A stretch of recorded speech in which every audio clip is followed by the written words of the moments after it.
Мелькова Арина Андреевна, «Цена победы». Знаете ли вы, как было тяжело, как было сложно, просто невозможно. И день за днем все ближе враг к Москве.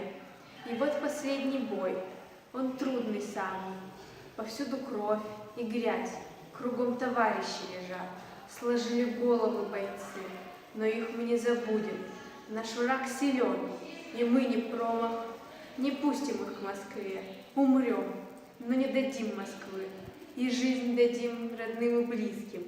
Летит снаряд над головой. И мимо. И раздался крик. Нас меньше. Воюет взвод. Война идет. Мы молодые уходили. Уже 4-й год мы мира не видали. Наш командир уже кричит. Вперед, ребята, молодцы! Терпеть, стараться, совсем чуть-чуть.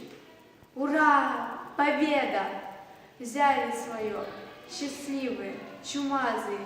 Идем мы с поля боя, а кровь кипит, душа поет.